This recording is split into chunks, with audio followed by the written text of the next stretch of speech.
me exactly that we're live, but it always is live just when I think it's not live. I'm super pumped to have this conversation today. We're talking about short form, multi-clip, vertical videos, TikTok, Instagram Reels, maybe some YouTube Shorts. And I am joined by two of the greats in terms of video production, Glenda Baker. Glenda, say hi. Hello. Hey, Glenda Baker. And then Chris Benjamin. We're going to talk today all about short form video. First and foremost, they should be following you guys. Like, don't bounce out of this video yet. But when we're done, Glenda, where can they follow you?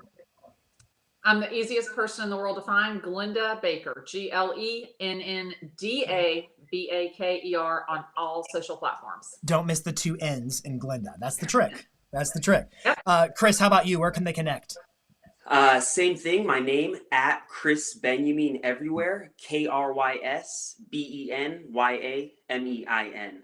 Love it. Awesome. All right. So I'm super pumped. So real quick, I just want to be super actionable in terms of breaking down what y'all are doing in terms of your short form video marketing strategy. Where is it working? How is it working? What are the results from that? So first things first, on which platforms, and again, like I'll just go super high level, short form vertical videos, let's define them. They're TikToks, they're Instagram Reels, they're super short. Reels last for 30 seconds max. TikToks last for 60 seconds max.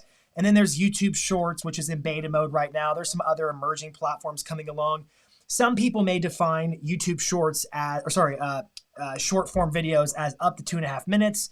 That's an old school definition. That was before TikTok and stuff really became prevalent. So really we're talking 60 seconds or less, vertical, multi-clip types of videos, meaning they can have multiple scenes. So real quick, just talk about what are the platforms where you're getting the best results just from a starting point. Chris, let's go with you first. Yeah. Platforms. Definitely the most success is Instagram. So my workflow is pretty consistent every single day, where whatever content I'm posting, I'll share it on Instagram first. I will then tailor the caption to make sure it works on Facebook, on the business page and my personal page, and then I go share it to LinkedIn. Candidly, I'm very guilty. I am not on TikTok, and I think after this, I know Glenda. Wait till Glenda talks. I know. So I'm going to lean into TikTok after. I'm going to add it to the workflow. But Instagram is definitely where my content is performing the best. I think partly because the audience is there. And I think also partly, I think I'm leaning into it the hardest. Okay. All right. So Instagram Reels. How many Reels are you publishing a week right now? I am consistently publishing at least one Reel a week. And depending on what content I am rolling out, maybe two. Okay. So yeah, and I would say consistently. Give us an example of when it might be two versus just one. Are they different series, or how does that work? Right. It's a great question. I am really trying to figure out how to leverage my film days, because it's very hard to add additional days to create content. So how can I squeeze out something from anything I am making? So something that I love, that is exciting, that people I think dig, is trailers. So anything that I'm creating that is probably 3 to 5 minutes long, my team has sort of dialed in an Instagram Reels teaser trailer for that. And I'm not recreating the wheel. It's something that's either B-roll or something that's not going to make the full-length clip, and then that's another reel that I'll share that week. Okay, I love it. All right, so for you, it's Instagram. I'm going to come back to the film days. We're going to talk about scheduling and all that kind of stuff. That's in the lineup today, but I'm going to kind of ease into the conversation.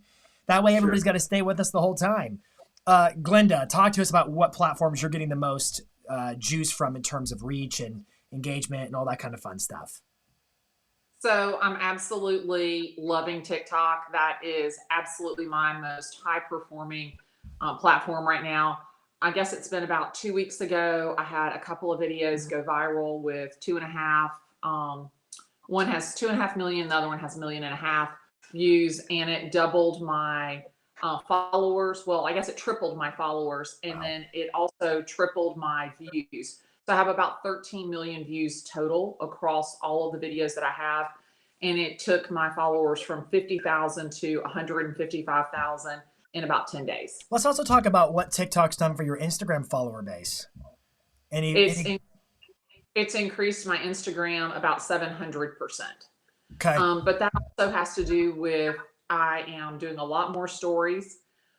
So for 2020 Q4, my focus was TikTok. And for 2021 Q1, my focus was Instagram. So I started doing a lot more reels. I started doing a lot more IGTV. I started doing a lot more stories.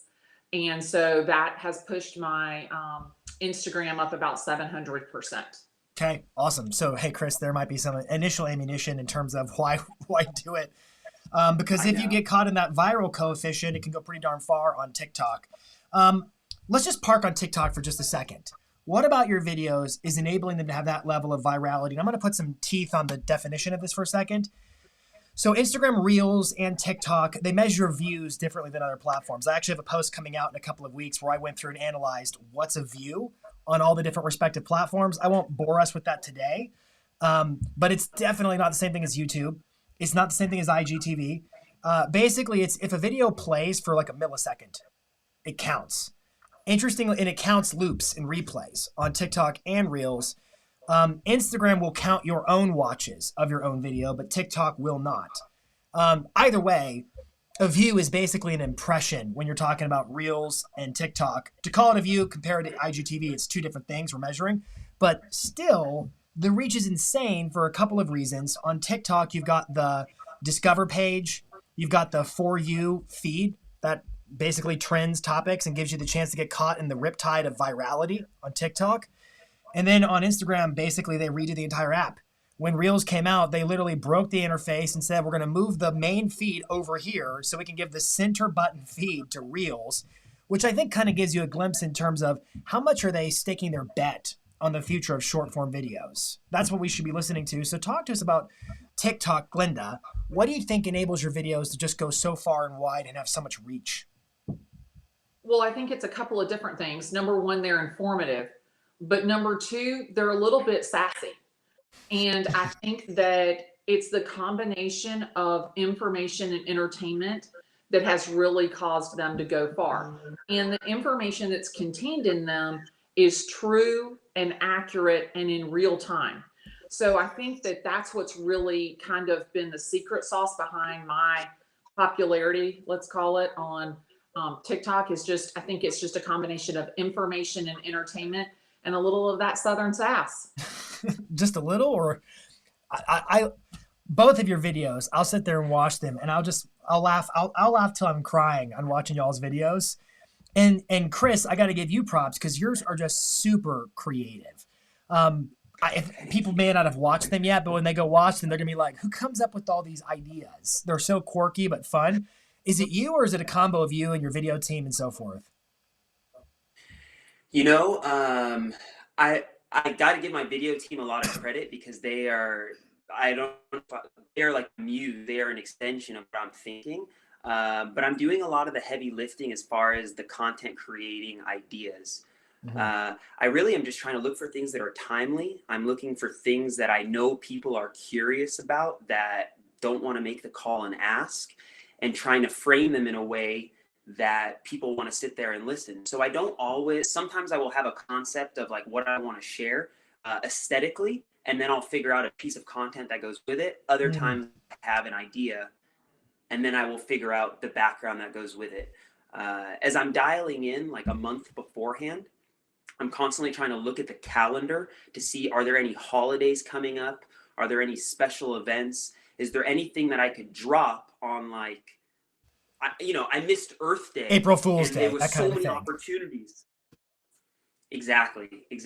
And I think that kind of stuff is prime for virality. Workaholics Day, Earth Day. There's plenty of fun opportunities there that you can utilize. I'm sure there's a cat day or a dog day. You could have a lot of fun with it. Okay, so in your opinion, and Glenda, you talked about like basically edutainment as why are your videos so successful from a topic standpoint. They're entertaining, they're educational, they're timely and topicable. That's not a word. Topical. Chris, when I look at your crispy tips, just for instance, which is one of the series you're doing on Reels, they're 30-second little nuggets about, isn't that a great name? He calls them crispy tips. You just need to have like a Krispy Kreme donut with you when you're doing them. Well, and it's like you get your little intro. You sound like quick tips from what podcast? From the Bigger Pockets podcast. Bigger Pockets. Yeah, like it's I hope really they see dialed this. in. I'm trying to get on that. Good. Hey, Bigger Pockets. He'd like to be a guest. I don't know if they listen to me. I have no idea. What kind of topics do you think that agents should really be thinking about in terms of that's a topic that can hit home, or that's a subject or a vein of topics that can hit home for short form videos? Because a lot of the complaints are it's only 30 seconds. What am I supposed to do or say in 30 seconds? What would y'all respond with on that topic? Well, the video that went viral was about being house poor. That if it's a $300,000 purchase price, you need to keep in mind that your payment is not the only thing that you're paying. And that's the one that really like took off. And then the one that followed it was about Zillow. You know, I love to throw some shade at Zillow. So those tend to always be very popular. And I think that you need to know what the consumer wants to hear. And if you hit those topics, I think that automatically gives you some wind behind your sails. Anytime that there's like a hot topic in the news, and right now I think that the biggest hot topic is how long is this market, this seller's market, going to last? And anything that we're doing around that is really getting a lot of play. Yeah, so basically just hot topics. Where can I get those hot topics? You can subscribe to Keeping Current Matters, most likely, just as a starting point to get a ton of that content. You could just go to the news, go to Yahoo News or something like that and just see what's trending. Chris, you mentioned that you have ideas, and I thought it was kind of interesting how you have sort of a picture in mind of, because like you're in costumes a lot. The karate gi was one of my favorites. Oh, hey. And then out of the blue, there you are just talking to the camera. You were dressed up as a reindeer. You've been dressed up as I don't know, like you're in a safari expedition at one point in time. So you have these pictures of scenes married with different topics you cover, and you try to like match make them a little bit. Is there a formal process? Like, do you have a note system for that? Do you document it somewhere, or is it just up in here and you just sit down and think about it? No, I'm like very flattered. I appreciate it because it's looking a lot more organized than it is. So I wish I was leaning into it even harder, but I'm still, Glenda, it's like full-time agent. Like we just finished the hour of power and I'm running over here to make sure that I don't miss this. So I have an iPhone and I use the Note app, Yep, the Notepad. that's what I use. Anytime I just have a tab, just social ideas. And if I read an article, I'll copy paste the link to the pad. If I have an idea, I'll copy paste it to the pad. So I sort of just have like a database of ideas that the night before filming, I will go through and create the sort of narrative around it. And oftentimes the idea has nothing to do with the content that I'm sharing. Like I want it to, but there's a level, like Glenda said, of just, I need them to stop scrolling. And if that means I'm doing something really off the wall, I know they'll at least hear the message. So there is a level of just like, I just want to do something that is going to get them to stop for a second because So we're they a can scroll listen. by. Right. Absolutely, I love that. Talk to us for a second while we're here. So I use Apple Notes too. So I have a giant list of things I can talk about. They're organized into buckets. The same stuff I teach is what I do. So I've got these types of posts and these types of posts, and I could do that in 30 seconds. I could do that in 3 minutes. I could do that in 10 minutes. And I just, I pull from the list. I pull from the hat, so to speak, and work on an idea that day. It's nothing too crazy formal. So you're preparing the night before. You're filming. You have a film day. How often are you filming, Chris?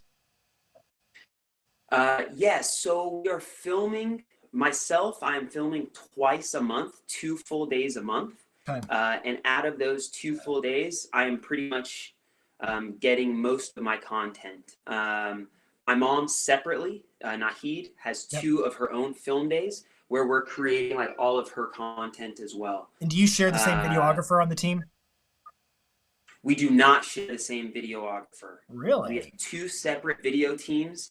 I know, which is kind of interesting, but I came on doing the video content after her and had connected with some video guys that I just felt were an extension of me, while her video team, because you really have to gel with those people because I'm not with them in post. I give suggestions, I'll give criticism, but like the first draft is what they embody this to be. So I feel very blessed to have this creative, very artistic team, this like youthful team. Yep. because it shows, and I wish I could take credit for all of it. That's awesome.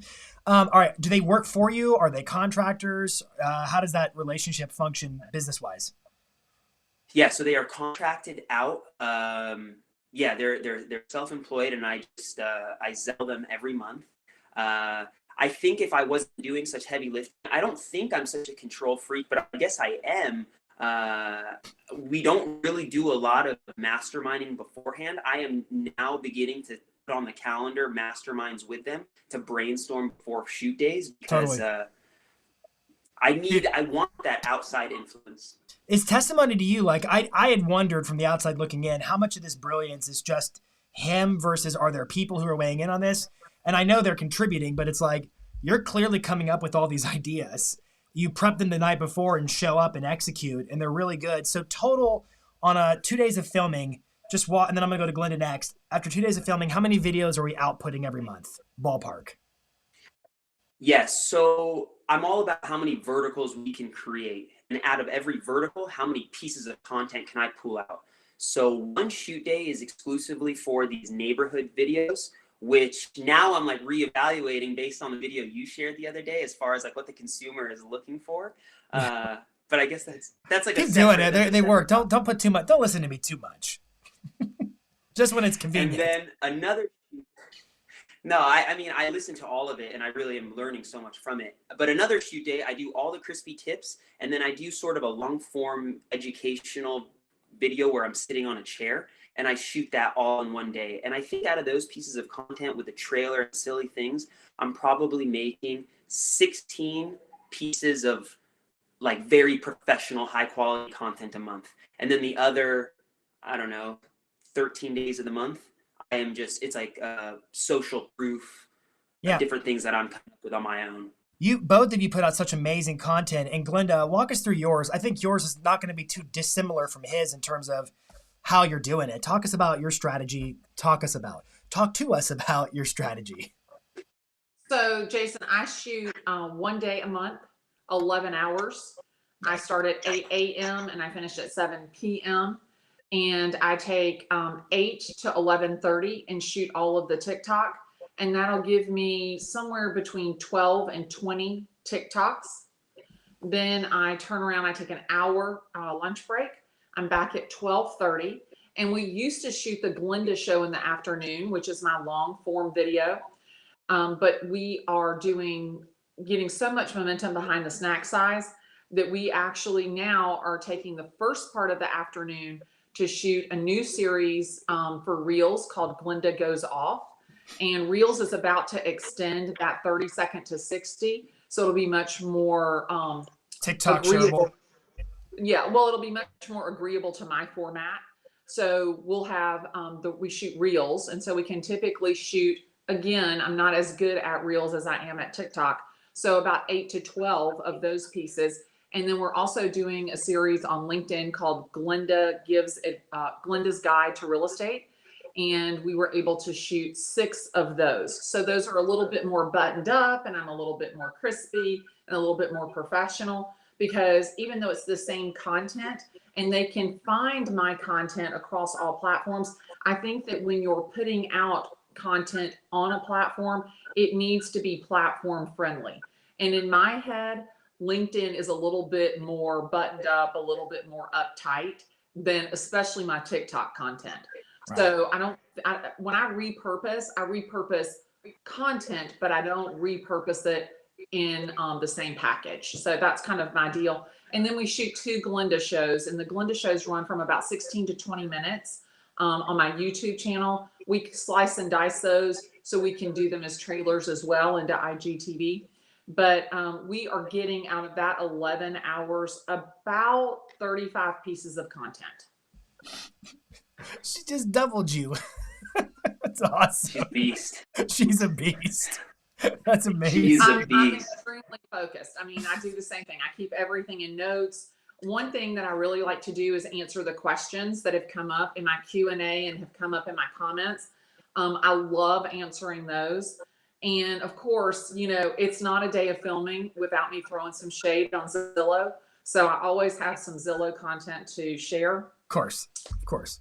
I mean, I think that the most important thing is that every day is very difficult to come up if you're just shooting it daily. But if you batch it up like that, if you have a bad day, you're not under the gun to drop content that you don't want to produce. Now, and So I for hear, me, I think it's easier to batch it. I think agents often say, like, how in the world does Glenda have time to do all this? Well, she's doing it one day a month. 11 So hours. yeah, so it's a long day, but it's done and dusted versus running and gunning. Chris, you mentioned like you sort of prep the night before, but you're always working on it. Glenda, what's your level of prep beforehand to output that many pieces of content?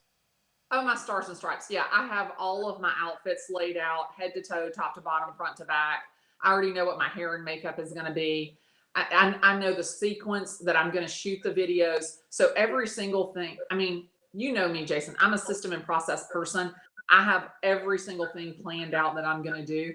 And really, because for me, it's super important to be in the right mental space to pump out that much content. I can't be distracted. My phone is forwarded. I don't look at my emails. I don't look at my text messages, nothing. I am seriously only focused on filming that day. And it's a long day for me, but it's worth every single hour because, I mean, we just got an email, I don't know, 2-3 days ago, an $850,000 buyer that came through TikTok. So if you're not taking time to produce content, you are really missing the boat. Your authenticity builds your audience. So it's so critical to really put out quality content. No, I think through like you two are both the epitome of this. This is a conversation I've been having with Tom Ferry, and he's been having with countless thought leaders and executives in the real estate space that talks about who's the agent of the future. And there are always 2 points to that conversation. There's agents of the future have teams. So teams is a big dialogue point. But the other one is they have strong personal brands. We live in a world of influencers. Every little service provider, doesn't matter who you buy a flower from, I can't talk today, who you buy flowers from or somebody else, whatever it is, like this is an influencer world we're living in. And so I think you're right.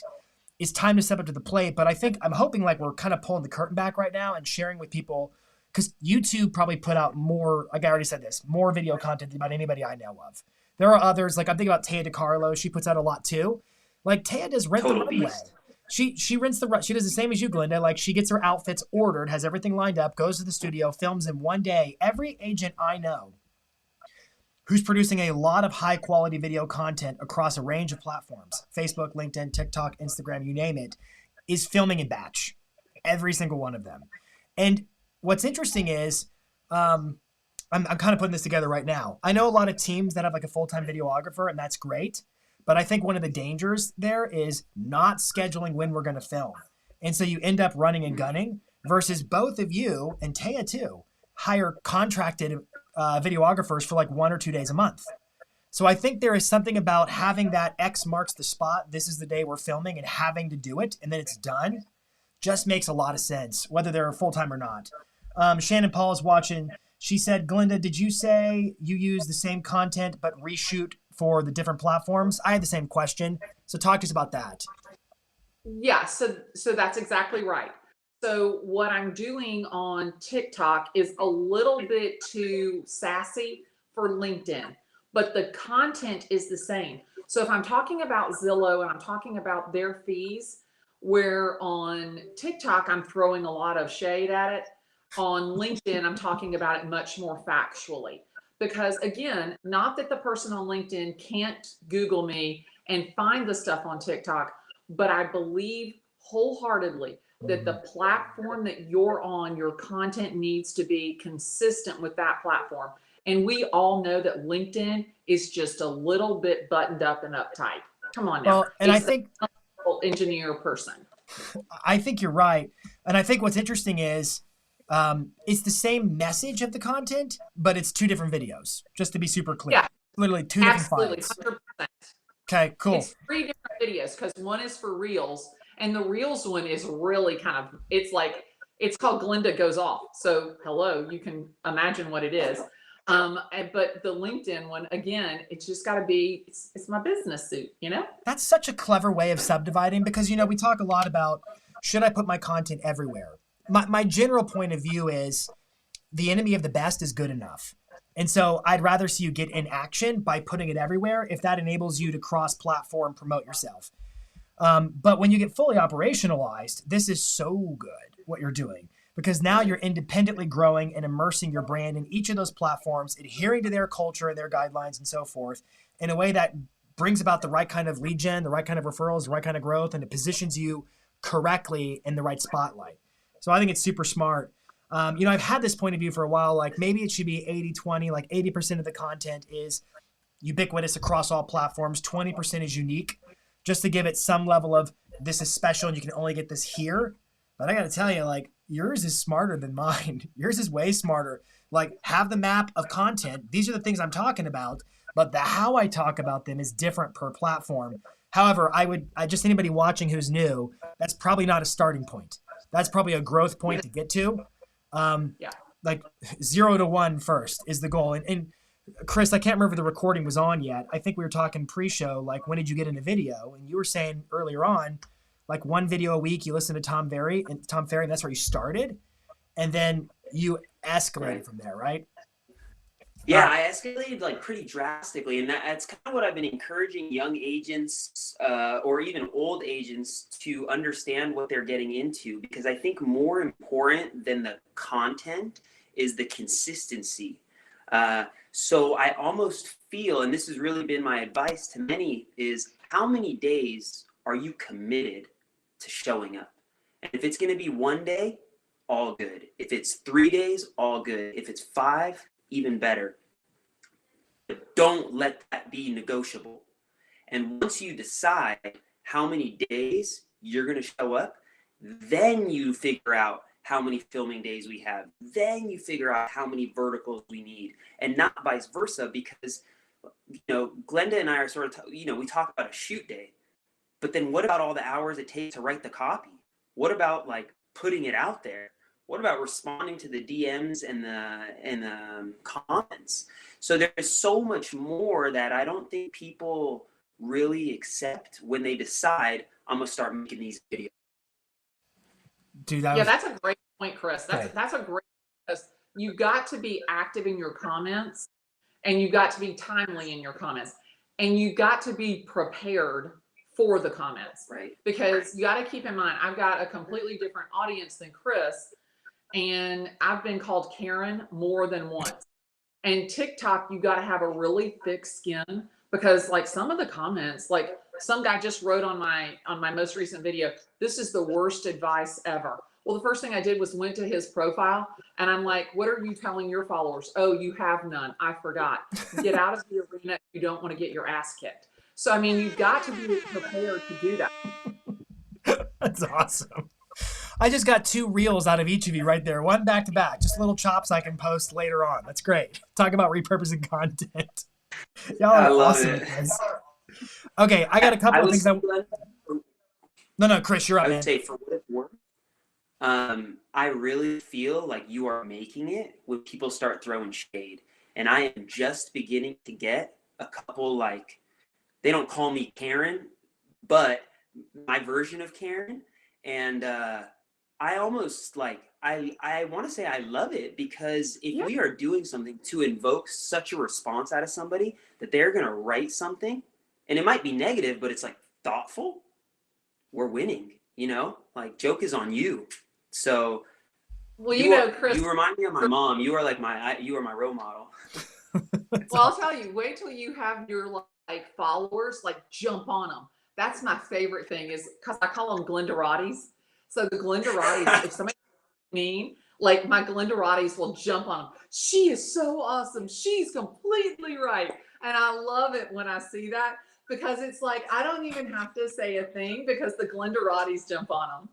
I love it. I love it. And I think like I'm remembering, I listened to a podcast that Donald Miller was in, and he was saying like he was dealing with that level of people are all of a sudden making comments about him. And he was telling somebody who's like a politician about this. And the guy was like, "Yeah, no kidding, man.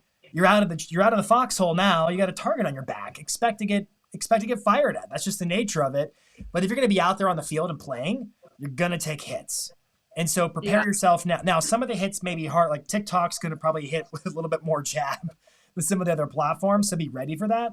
LinkedIn's probably not going to be quite as aggressive. They'll just ignore you and move on. But be prepared. It's good advice. It's great. And I think what you don't really realize until you get into video is how many people you have the opportunity to inspire and impact. And there's way more of those than there are those negative people. So for me, I can't tell you how many agents I've had say, you've inspired me to do more video. You've really made it look like this is something that we should all be doing. So for me, that's the most important thing, is that I have the ability to impact and inspire people. That's what I focus on. I love that. And I have both of you on here for the example of you're both doing extraordinarily well. Like, this isn't just for show. It's not just to get followers. It's not just to build an audience. Legitimately, it's building a business, to the point that you made with your TikTok referral the other day. One of many. All right, I got a couple more minutes left. I think our Wi-Fi is a little jerky. I don't really know. Got a couple of minutes left. I want to rapid fire with y'all for a second. Thoughts on original music versus licensed music in Reels and TikToks and stuff like that? Go. I don't pay any attention to it. Chris, what's your answer? My answer was, for virality, I'm trying to use the music that they want to give us, because I understand people can search for the music. But I'm not very good at that, because I've had them take down my stuff. So I'm not leaning into it as much as I should, but I know that if I can use the music they're giving us, people can search for them, and that's like a way that the video could pop even more. Okay, so algorithmically it can give you an edge, but in terms of just doing it to do it, you're kind of more original audio folks, is what it sounds like. Yeah. Yes, I am 100%. I've never actually done licensed music. I've only ever done original audio, because I don't really want to dance or lip sync. That's just me. All right. Thoughts on how to optimize your content? Like, what matters? Thumbnails, captions, hashtags. What are y'all doing that's giving you some extra edge? I would say captions, and the cover photo is so critical. So like today, it says decision, dead squirrel.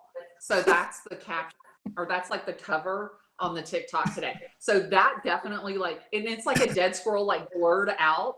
So that's definitely like sucking them in. That's some serious clickbait you got going on there, Glenda. Some serious clickbait. Absolutely. I like it. I am not above clickbait. Well, candidly, these platforms are sort of propped up on it. They expect it. Yeah. This is a game of capturing attention, to the point of, why in the world else would Chris be wearing karate gis and safari suits if not to get their attention? Right. Chris, what would you add to this mix? Just real quick, rapid fire. Like, you've talked a lot about what it takes to make the videos, but then you've also alluded to the captions and all the actual distribution and the DMs and comments and all that stuff. Just what's most important in your mind as far as optimizing these things goes? I think I steal it from Seth Godin. I steal it from Tom, is like, the vibe attracts the tribe. So I think the most important thing, like when I when I speak to Glenda today, you are so consistent with what I see you are on the internet, right? Oh, and that makes me really happy, because I'm getting you in your videos. So I think that's the biggest thing. And when people start getting real stuffy or just become this like internet persona, I think it's going to be all bad. So authentically, just like continuing trying to show up to be myself. The other thing I was going to say is, there's such an opportunity for the caption that I think people miss the ball on. The video doesn't always have to be what the copy is about. It's an opportunity to say even more that you didn't get to say in the video. So I'm really big on making sure that the copy is something that delivers even more value. Maybe it expands on something the video doesn't. But more than anything, is just constantly showing up, because I don't know what day the consumer wants to hear my message, right? And if my guy that wants to, connect with me isn't on Instagram on Tuesday, but then I'm not there on Thursday, Friday, the following Monday, Tuesday, I've missed my window. Yeah. So I think there's a level of just like, you just have to be there, and you don't know when they're ready to hear your message. But if you are there consistently, it will fall on their ears when they are ready. Absolutely. And when you build the system around you in terms of, hey, we're going to film 2 days a month, we're going to have it locked and loaded like this, so that we can have the scalability and the feasibility to actually have that much content put out. That's the system that props this whole thing up. I love it. I think both of you guys do a really incredible job, just in terms of captions and freeze frames and thumbnails, of optimizing your content. Chris, I want to circle back to one thing you said earlier, just to dot my I's and cross my T's. You said you're putting your content on Instagram first, and then where else is it going from a cross-platform standpoint? Yeah, my workflow is the same. I'll post it to Instagram first. I will then go to the Facebook personal page, and then I go to the Facebook business page, and then I go to LinkedIn. And I'm just going to rip off the TikTok Band-Aid, and then I'll like go put it on there last. Yeah. Well, and Glenda, you just announced that Instagram's going to go to 60 seconds. Do you know when that is? So they've already started rolling it out, and they're rolling it out in batches. I don't have it yet, but one of the girls that I get a lot of information from, she already has the 60 seconds. So I'm checking it like every single day. Go update your app. Maybe it's there. I'm so excited. Couple of things I just want to say kind of in closing. Y'all been amazing. When you look at their content, when you follow Glenda and Chris, you look at their content, what you're going to notice is it's very topical. It's very real estate focused. In fact, all of it is real estate focused. And I would say most of it is in that vein of in fact, everything y'all post pretty much is in the vein of what Glenda said, which is edutainment. It's entertaining information. And I actually have it in the caption here. I was doing some research before the show. And I was looking at a WiseOut report that just shows, especially in 2021, consumers are looking to short form videos like TikToks, like Reels, and all that kind of fun stuff. They're looking to it as a source of information. They want to learn more about the little nuances of the business. So this is a chance to really step up the knowledge broker game in a way that also makes you authentic, likable, just like these two do. And the other thing is that 53% of people watch short form videos under 90 seconds through to completion. So another advantage of short form videos is not only, to Chris's point, do you not know when you're going to actually get someone's attention, but when you do, with these short form videos, you have a way stronger likelihood of maintaining their attention through until the end. So again, y'all are rock stars. Glenda, Chris, thank you very much for sharing. I'll put the replay up online here. For anybody who just jumped in, I see Robert just jumped in at the very end. Hi, Robert. I'll put the whole thing up when we're done here today, but y'all are the best. Tell them again where they can follow you and subscribe to your content. My name is Glenda Baker, GLENNDABAKER, across every platform. Nice. And then Chris? Yeah, Chris Benyamin, KRYS, Benyamin, BENYAMEIN on everything. And we are A State of Grace on YouTube. Awesome. Y'all are the best. Thank you, everybody, for tuning in. Have a great day and make some videos.